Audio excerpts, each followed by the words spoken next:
ఒకప్పుడు మహర్షులందరూ కూడా బ్రహ్మదేవుని చేరి, స్వామి, కలియుగంలో ఉన్నటువంటి మానవులు ఏ రకమైనటువంటి పనులను ఆచరించిన కారణం చేత, కర్మలను ఆచరించిన కారణం చేత బ్రహ్మలోకాన్ని చేరుకుంటారు అని అడిగితే అప్పుడు బ్రహ్మదేవుడు స్వయంగా చెప్పాడు, తల్లిదండ్రులకు నిద్దపు భక్తి ఠవనిల్ల శుశ్రూష చేసిన శుద్ధమతులు, పతులకు నిర్వ్యాజ పరమ పాతివ్రతన్ పరిచర్య సలిపిన పద్మముఖులు, సజ్జనావళికి నిష్కారణంబున ఉపకారమునర్చిన ధీరగుణులు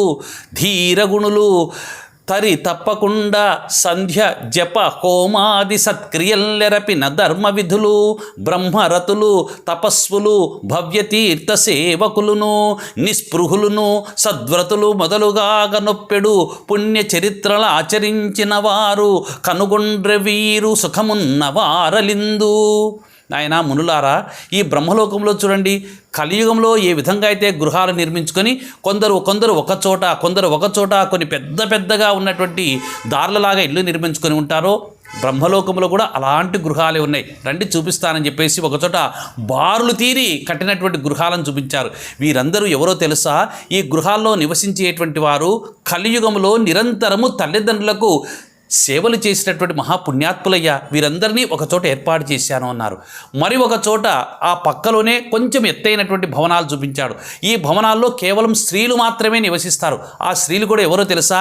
కలియుగంలో భూలోకములో భర్తలకు నిరంతరము సేవ చేసినటువంటి పరమ సాధ్వీల అలామలయ్యా. వీరందరూ కూడా ఏ విధంగా కూడా భర్తని హింసించకుండా, బాధ పెట్టకుండా, ఏ ఫలితము ఆశించకుండా కేవలం సేవ చేసినటువంటి పుణ్య స్త్రీలందరూ కూడా ఇక్కడ నివసిస్తున్నారు అన్నారు. మరి ఆ ప్రక్కలోనే మరి కొంచెం ఉన్నతమైనటువంటి భవనాలు చూపించాడు. అవి వచ్చేసి ఈ కలియుగంలో ఎవరైనా ఏదైనా కోరుకుంటేనే, సహాయం అడిగితేనే చేస్తారు. కానీ సజ్జనులైనటువంటి వారు ఎవరిని ఏమీ ఆశించరు. అలాంటి వారు ఎవరైనా ఉంటే వారిని గుర్తించి వారి యొక్క పనులను సక్రమంగా నెరవేర్చినటువంటి వారు, వారి మనోభావాన్ని తీర్చినటువంటి వారు, వారికి నిరంతరం సహాయం చేసేటువంటి వారయ్యా. అంత గొప్పవారు. ఈ విధంగా మూడో రకమైనటువంటి అంతస్తుల్లో వారిని ఏర్పాటు చేశాను అన్నారు.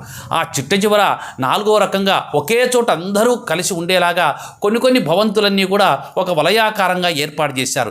ఈ వలయాకారంగా ఏర్పాటు చేసినటువంటి గృహములలో కేవలము బ్రాహ్మణులు నిరంతరం సంధ్యావందనము, జపము, హోమము, యజ్ఞము సమయానుకూలంగా, సమయానికి తగినట్టుగా చేసేటువంటి వారందరూ కూడా వీరు బ్రాహ్మణులయ్యా అన్నారు.